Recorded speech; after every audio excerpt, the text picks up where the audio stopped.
Lucky नहीं मानोगे? मान गए, बहुत बढ़िया। देखिए जरा please, will provide PDF. Yes, sir, sure. Why not?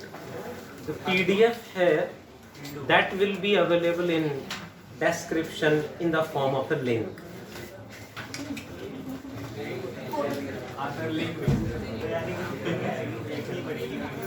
नहीं, ग्रुप पे भी अवेलेबल होती है, बार डिलीट हो जाते हैं ना, अगर चेक नहीं कर पाते बच्चे, प्रॉब्लम होती है, तो डिस्क्रिप्शन में लिंक डाल देंगे इसका, लिंक पे क्लिक कर दिए, आपके सामने पीडीएफ आ जाएगी। बस लाइक शेयर कर दें। देखिए जरा प्लीज, थोड़ा सा चेंज करने की नीड आ रही है, तो रिकॉर्डिंग में थोड़ा सा क्या करूँ।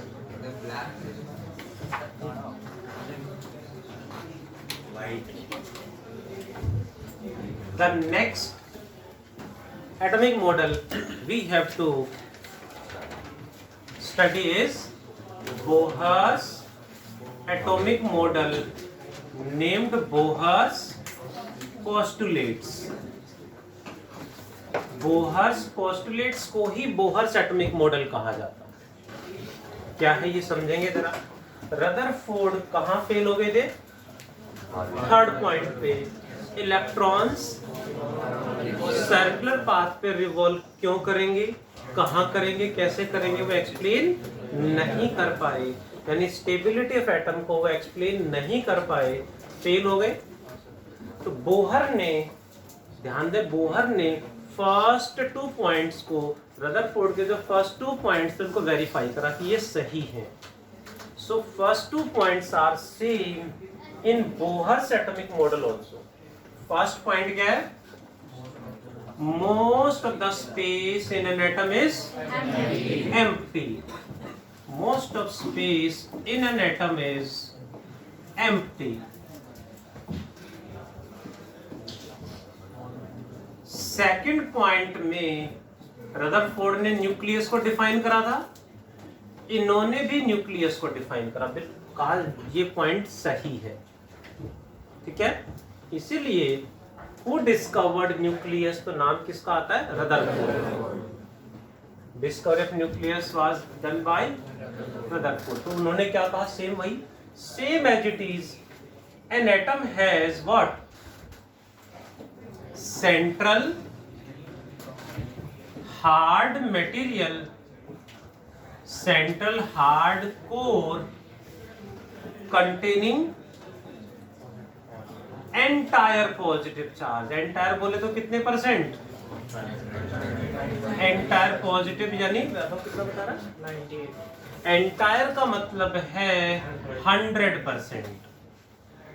100% sir, entire positive charge and 99.98% mass of atom called nucleus। इसको उन्होंने न्यूक्लियस नाम दिया।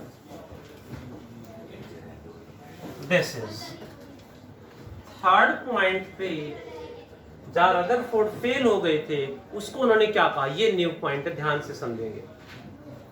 इन्होंने कहा electrons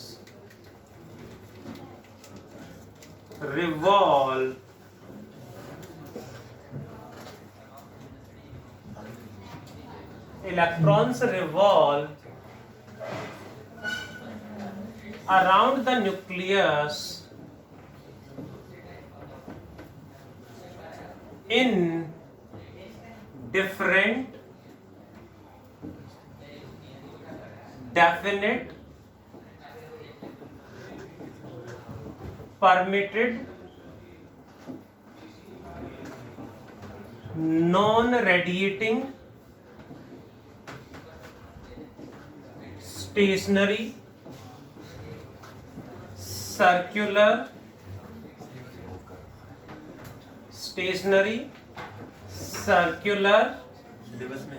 orbits। हाँ जी, यही तो है सिलेबस में। यानी इन्होंने कहा कि इलेक्ट्रॉन्स ऐसा नहीं कहीं भी चक्कर लगाना शुरू कर देंगे न्यूक्लियस के चारों तरफ, फिक्स्ड डिफरेंट, यानी सारे इलेक्ट्रॉन एक जगह नहीं होंगे, न्यूक्लियस के चारों तरफ अलग अलग प्लेस पे रिवॉल्व करेंगे। और जो डिफरेंट होंगे वो फिक्स होंगे। ऐसा नहीं कि कोई 1 सेंटीमीटर दूर, कोई 2 सेंटीमीटर दूर, ऐसा नहीं है, फिक्स होंगे। और वो जो फिक्स जगह हैं वो भी प्री डिसाइडेड है, परमिटेड प्लेस है, वहीं हो सकते हैं और कहीं पॉसिबल नहीं है। एंड जब भी उस ऑर्बिट में होंगे तो नॉन रेडिएटिंग होंगे ना, यानी एनर्जी ना तो एब्जॉर्ब करेंगे ना एमिट करेंगे। एब्जॉर्ब कर ली तो उस ऑर्बिट में नहीं रहेगा, आउटर ऑर्बिट में जंप कर जाएगा। रेडिएट कर दी एनर्जी तो लोअर ऑर्बिट में आ जाएगा। एक उस सेम ऑर्बिट में रिवॉल्व कर रहा है तो नॉन रेडिएटिंग होगा, एनर्जी एब्जॉर्ब या एमिट नहीं करेगा। एब्जॉर्ब एमिट करते ही ऑर्बिट चेंज हो जाएगी। स्टेशनरी ऑर्बिट्स होंगी, सर्कुलर ऑर्बिट्स होंगे। बाद में ये भी फेल हो गए। साइंटिस्ट है सोमरफील्ड, उन्होंने प्रूव किया, उन्होंने बोहर के एक्सपेरिमेंट से, बोहर की रिसर्च से उन्होंने प्रूव करा कि एलिप्टिकल ऑर्बिट्स भी होती हैं, elliptical orbits are also possible. तो ये भी कई जगह फेल हुए, बट वही सेम कि सबके कंक्लूजन्स मिला दें तो तब जाके हम रिसर्च या स्टडी करते हैं। सबके सारे कंक्लूजन सही नहीं है। जैसे हमने किसमें पढ़ा था, वेव ऑप्टिक्स में, सॉरी डुअल नेचर में, कि मंडे को light is a wave, Tuesday को लाइट इज अ रे यानी पार्टिकल, वेडनेसडे को लाइट अगेन बिकम मतलब क्या है कि हमारी theory, research, rules, laws are incomplete. ऐसे यहाँ पे भी सभी जो साइंटिस्ट ने रिसर्च किए हैं उनके कुछ पॉइंट एक्सेप्ट करेंगे, कुछ पॉइंट फेल हो गए हैं, वो चेंज होते चले गए।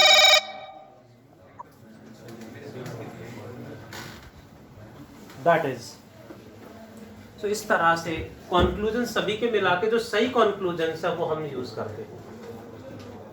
तो हम बोहर के एक्सपेरिमेंट में, बोहर पोस्टुलेट्स में सर्कुलर ऑर्बिट की स्टडी करेंगे। नेक्स्ट पॉइंट में बोहर ने क्या कहा, नॉन रेडिएटिंग यानी उस ऑर्बिट में एनर्जी एब्जॉर्ब या एमिट नहीं करेगा, बट एनर्जी एब्जॉर्ब कर ली तो क्या होगा, इनर से आउटर में चला जाएगा। ठीक है,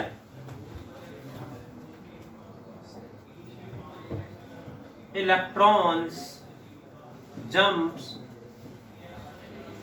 from inner to outer orbit when energy is absorbed or vice वर्षा नहीं वर्षा,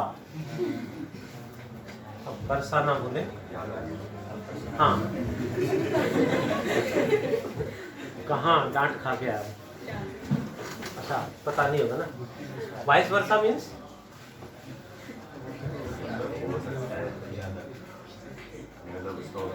ये मतलब, अच्छा क्लास में चले गए वंश क्या, यस सर,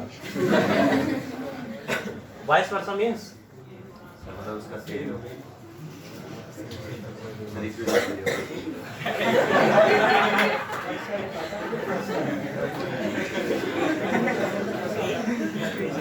अच्छा, वाइस वर्सा मीन्स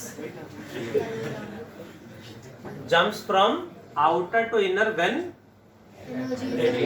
रेडिएट्स और रिलीजेस एनर्जी, रिलीज करेगा तो आउटर से इनर में आ जाएगा।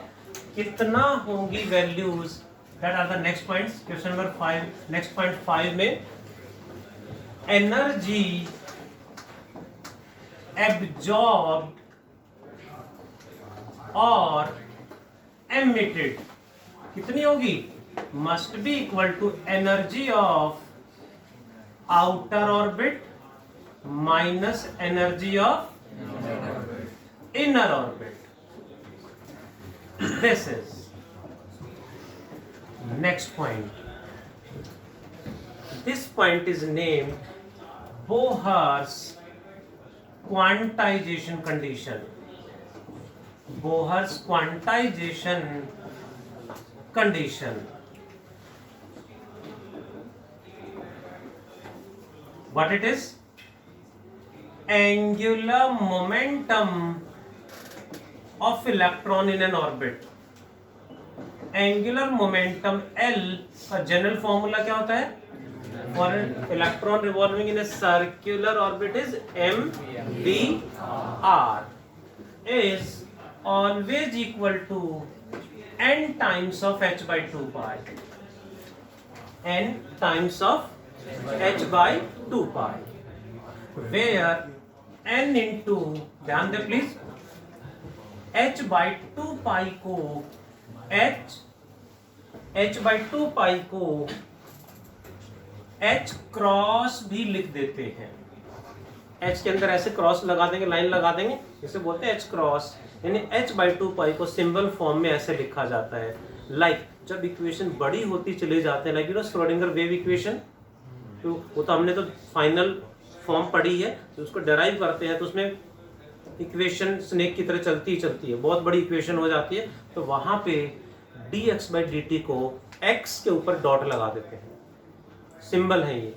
डबल डिफरेंशिएशन को x के ऊपर डबल डॉट लगा देते हैं, तो सिंबल है। ऐसे h by 2 pi को h क्रॉस भी लिख देते हैं, ठीक है जी, h क्रॉस यानी h by 2 pi। Angular momentum is always equal to n times of h by 2 pi. h you know well, Planck's constant की वैल्यू, एक साथ बोल रहे तो सबको पता है ना? बताना सर। 10 की पावर प्लस 23 माइनस 23 प्लस 23 क्या दो? हाँ बताओ तो, अरविंद माइनस 23 प्लस 23 माइनस 34 नहीं होती थी? अच्छा पूछ रहे हो, मैं पूछ रहा हूँ उल्टा मेरे से पूछ रहे हैं। 6.63 या 62 भी लिख देते हैं इंटू 10 की power minus 34 joule second.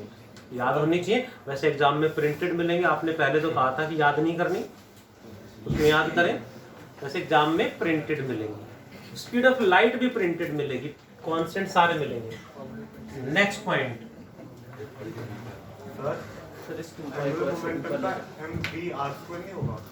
You are right sir, mvr square नहीं है।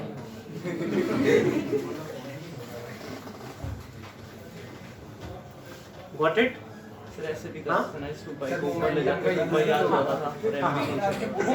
बनाएंगे मोमेंटम का यूएम तो होगा, मोमेंटम का mu, एंगुलर मोमेंटम। अच्छा स्पेलिंग करेक्ट करा रहे हो, स्पेलिंग बिल्कुल ठीक बात है, थैंक यू सर, हाँ थैंक यू। वो अभी वहां से आगे नहीं, वही ध्यान वही था ना, 22 वर्षा पे। तो एंगुलर मोमेंटम का बेसिक फॉर्मूला होता है mvr cos 0 या sin 0, mvr sin 90। Angular momentum का फॉर्मूला याद होना चाहिए, rp sin theta, basic formula था r क्रॉस p यानी rp sin थीटा यानी rp sin 90 sin 91, so r into p is mv, mvr लिख देते हैं हम सर्कुलर ऑर्बिट में। आगे बढ़ते हैं, नेक्स्ट पॉइंट में बोहर ने कहा necessary centripetal force needed to revolve along circular path is provided by the Coulomb's electrostatic force between nucleus and electron। Nucleus electron को अट्रैक्ट करेगा, जिस इलेक्ट्रोस्टैटिक फोर्स से इलेक्ट्रॉन को सेंट्रीपिटल फोर्स प्रोवाइड होगा। Centripetal force का formula mv² by r equals to electrostatic force। First formula we have studied in the 12th class, Coulomb's law।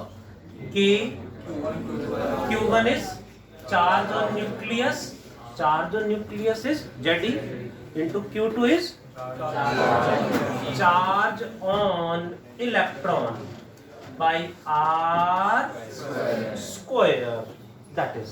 अब हमारे पास तीन फॉर्मूले हैं। Energy of the radiation absorbed और emitted, first one, second Bohr's quantization condition, and third is centripetal force equal to electrostatic force. पूरा experiment Bohr से related यानी पूरा चैप्टर इसी पे, इन तीन फॉर्मूलों पे डिपेंडेंट है।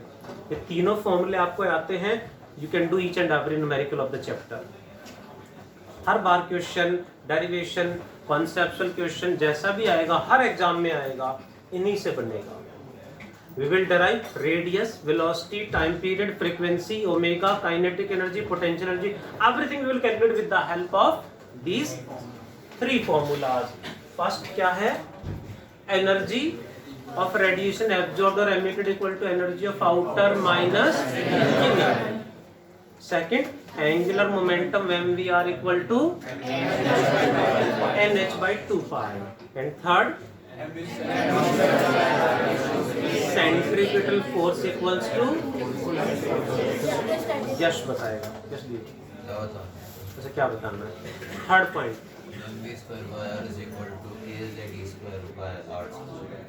kz square by R square. इन्हीं से हम सारे पॉइंट्स डेराइव करेंगे। सबसे पहले आता है, ये डेरिवेशन बोर्ड एग्जाम में आया हुआ है, radius of nth orbit of electron. ये डेरिवेशन एग्जाम में आ चुका है, न्यूमेरिकल तो हर बार आ ही रहा है। देखिए जरा, first equation is according to Bohr's quantization condition, angular momentum mvr equals to nh by 2 pi, and second, centripetal force mv square by r equals to k q1 into q2 by r square। r से power काट दें। From equation first v क्या होगा? From first equation v की value आ रही है, silence,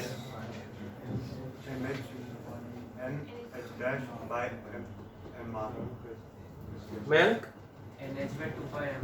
बहुत बढ़िया, NH by 2 pi m r, putting in second, putting what? Putting v की value from first in second, m into v square यानी v का square, n square h square by 4 pi square m square r square. ध्यान दे, derivation almost completed. Next step में derivation complete है, k z e square by r square, r only, क्योंकि एक power तो add हो गई थी, कैंसिल हो गई थी। m से एक पावर यहाँ कैंसिल हो जाएगी, यहाँ पे पावर 2 थी, एक कैंसिल होगी, एक बचेगी यहाँ पे। r से एक पावर यहाँ कैंसिल होगी, एक बचेगी, यहाँ पे भी एक बचेगी। Hope you got. जो एक r यहाँ रह गया है वही निकालना है, उसको उधर ले जाते हैं। इक्वल्स टू, यहाँ क्या बचा?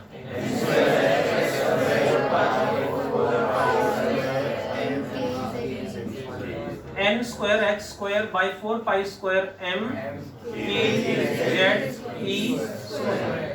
All values are known, are constants except n, except n। h Planck's constant पता ही होगा, पूछते जरा आ रहे हैं इससे बता।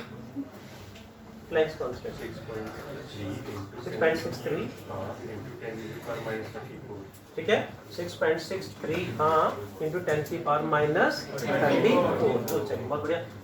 मास ऑफ इलेक्ट्रॉन 9.1 into 10 पर माइनस 31 kg प्रिंटेड मिलेगा, कि 9 into 10 की power 9 Coulomb's constant. Z atomic number ऐसे ही रखेंगे, इसको चेंज हो सकता है depend on the atom.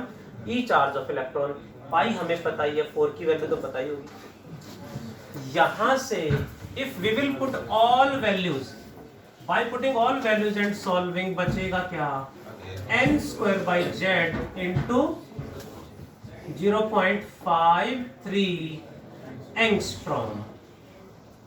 Angstrom आ जाएगा, 0.53 into n square by Z angstrom. ध्यान दे please, please if n is 1, what is the radius of first orbit?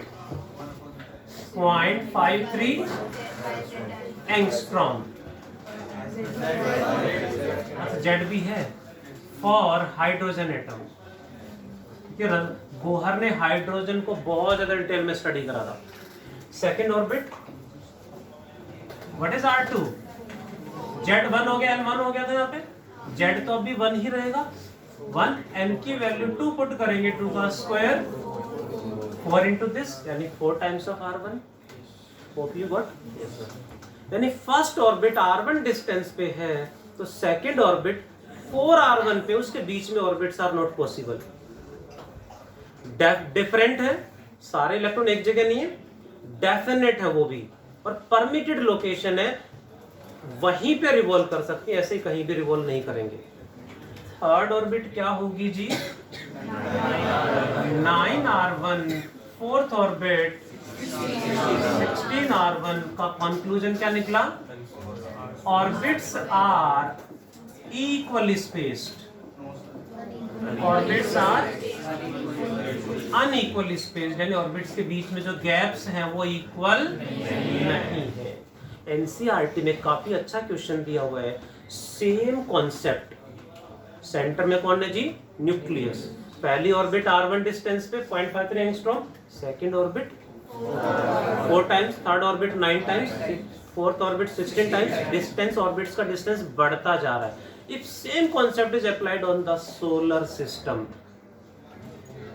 Can you imagine, same concept is applied on solar system. NCERT का question है, इसी chapter में है, इस बार की NCERT में देखा नहीं मैंने, डिलीट तो नहीं हुआ होगा शायद, अच्छा क्वेश्चन है कि सन को न्यूक्लियस मान ले, तो फर्स्ट ऑर्बिट में इलेक्ट्रॉन फर्स्ट कौन है, मर्क्यूरी, देन वीनस, अर्थ, मार्स, तो अर्थ कहाँ है, थर्ड पे। सेम कॉन्सेप्ट लगाएं यदि हम सोलर सिस्टम पे, तो क्या distance of third orbit first orbit का कितने टाइम्स आ रहा है, 9 टाइम्स आएगा। ये क्वेश्चन है, अप्लाई करना है, वैसे आंसर आ रहा है no, as it is same apply नहीं होगा, क्योंकि मास का डिफरेंस क्रिएट हो रहा है। यहाँ पे तो सभी इलेक्ट्रॉन्स का मास सेम है, लेकिन प्लैनेट्स का मास तो इक्वल नहीं है, बट मैकेनिज्म कुछ वैसे ही है।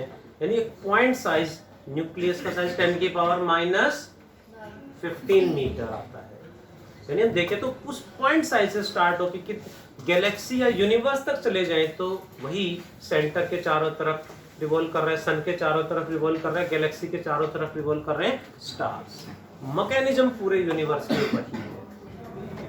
How will you find out velocity of, next expression देखो, दो लाइन के डेरिवेशन है प्लीज, 2 ही लाइन का डेरिवेशन है, एग्जाम में आया है, derive an expression for nth orbit of electron radius. यहां से v की वैल्यू सेकंड में पुट कर दी, रीअरेंज किया, ऐसे याद रखना है, ऐसे याद होना थोड़ा सा डिफिकल्ट है, वैसे तो पक्का याद रखना है। तो क्वेश्चन न्यूमेरिकल आया तो डायरेक्टली ऐसे बनेंगे।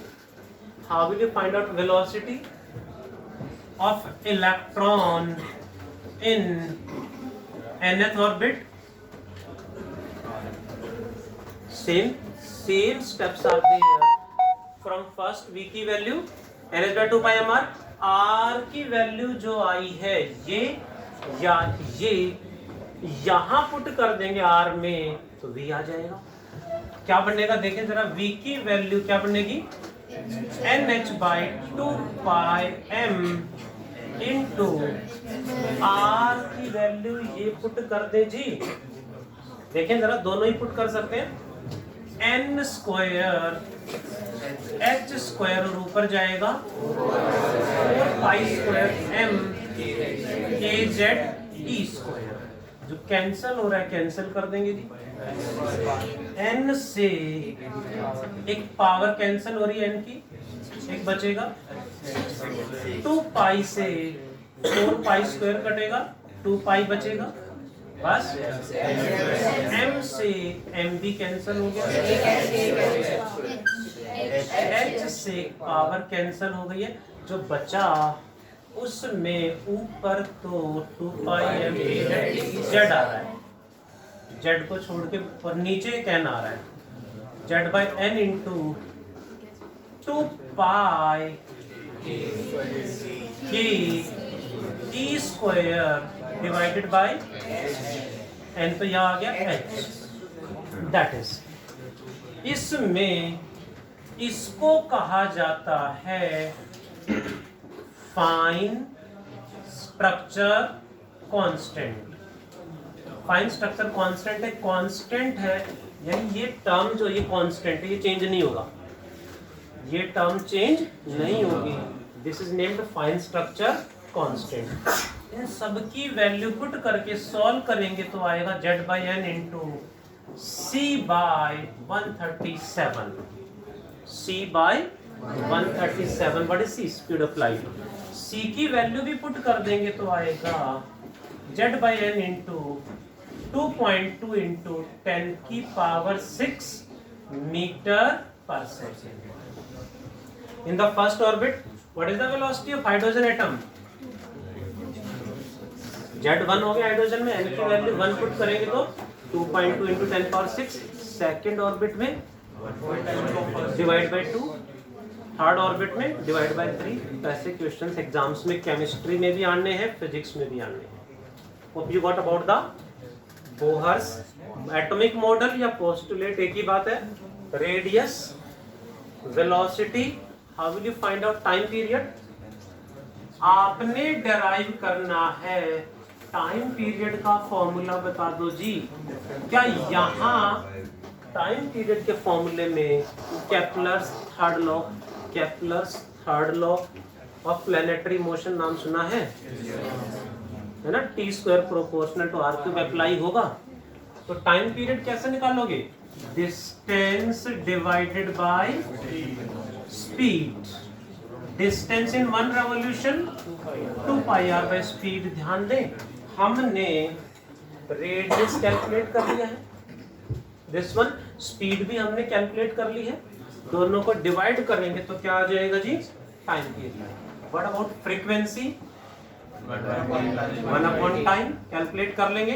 What about omega, 2 pi by time period और 2 पाई इंटू फ्रीक्वेंसी, दोनों से आंसर सेम आएगा। क्या आंसर आएगा, HW। कर लेंगे ना, बहुत बढ़िया। वैल्यू ही पुट करनी, बाकी नोट्स में अवेलेबल है, कैलकुलेशन है, करनी है, सीखनी है, नहीं होंगे तो मैं कराऊंगा, अदरवाइज ज्वाइन माई कैलकुलेशन वाला बैच। जल्दी से अब हम चलते हैं, अब इसमें बचा क्या, energy and spectral series, 2 point बचे हैं छोटे छोटे, energy of electron in different orbits and spectral series of hydrogen atom. Do fast all of you.